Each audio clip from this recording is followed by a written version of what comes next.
All right, we're on to the last part of the 6.1a properties of exponents lesson. This is on the power of quotients rule. And at the end of this one, I'll also have some mixed examples that we can look at and try those out. Okay, so start with something like this. Simplify x over y, all of that to the third power. That's parentheses are telling me that this whole x to the y is going to the third power. Same method we've used every time now. Well, we've got x over y to the third power. What does that mean? It means x over y times x over y times x over y. Right? So, what do I end up with? X over y times x over y times x over y. Well, when I'm multiplying fractions, you may remember fractions are scary and everybody hates them, but when the multiplying part is actually the easy part of fractions, we just multiply straight across x times x, or x times x, which is just x times itself 3 times, or x to the third. In the denominator, we get y times y times y, or y to the third power. All right, so what do we end up with? X over y to the third power equals x to the third over y to the third. Again, much like in the power of a product rule that we looked at before, it's as though we're just distributing this third power to everything inside, to both the numerator x and the denominator y. And it makes sense. You can see why we're going to do that, because well, all we're doing is multiplying it, that fraction x over y by itself however many times it tells us to do it. So what do we end up with? We end up with this general rule. X over y to the nth power equals x to the nth power over y to the nth power. Well, what does that look like? We try to work this out. X over y to the fourth, okay, our first example, x over y to the fourth power. Well, according to this up here, according to our rule, we should apply this fourth power to the numerator, gives us x to the fourth, and to the denominator. We get y to the fourth. So x over y to the fourth is just x to the fourth over y to the fourth. That's a pretty straightforward application of the rule. This one's a little bit more complicated. 2x over y squared to the second power. I have to use some more fancy rules here, but what do we get first? We take this 2, we should apply it to the numerator.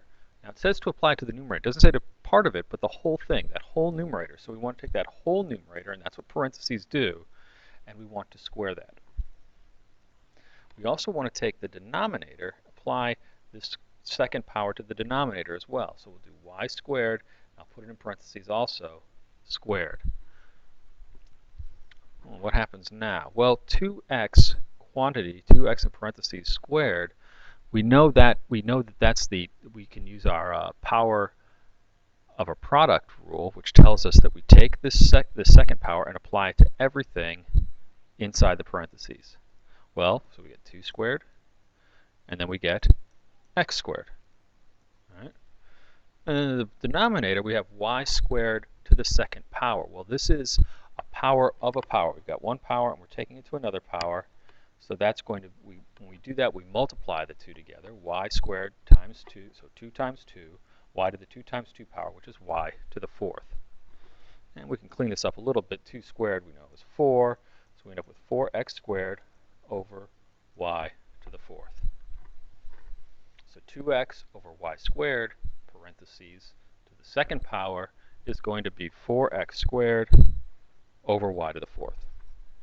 Now we can do the same thing with numbers. If we have an actual fraction in here, 3 over 2, and we're taking that to the third power, we'll do the same thing. Take the numerator, apply this power to the numerator, 3 to the third power, and we'll apply that power to the denominator as well, 2 to the third power.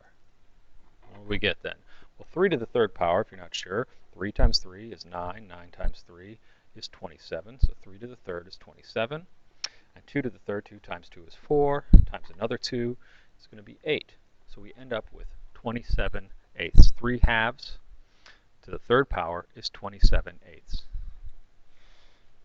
Okay, let's go over what we've now thinking about everything we've done. We've done a bunch of rules now, 5 different rules. My advice, as I said already, don't memorize them. You can try. Many people have tried. Many people have failed. Eventually you will memorize them, but you'll memorize them by practicing them, not by sitting down and looking at them until you think you know them. Why not memorize them? Well, one, you'll forget. Everyone does. It's not personal. It's not that I don't think you're good at memorizing things. It's that everybody forgets them when they try. Um, Second thing, you'll get confused. What you'll do is you'll remember, but you'll not be sure, is this a case where I use the product of powers rule, or is this a case where I use the power of powers? Is this where I add the exponents? Is this where I multiply the exponents? You'll get confused, and that will get you into trouble. Okay. The third thing, maybe most important, is that memorizing isn't understanding. It's not the same as understanding why the rule is the rule that it is. And understanding is good for your brain. It's like exercise for your brain. Okay. What you should do instead, look closely over these 5 different videos, how I derived each of them. I use the meaning of an exponent, that x to the n means multiply x times itself n times. And I use some basic arithmetic, right? I rearranged some factors, I canceled out some common terms, in the numerator and denominator. But you learn how to do this when you get stuck, and you don't have to remember all the rules.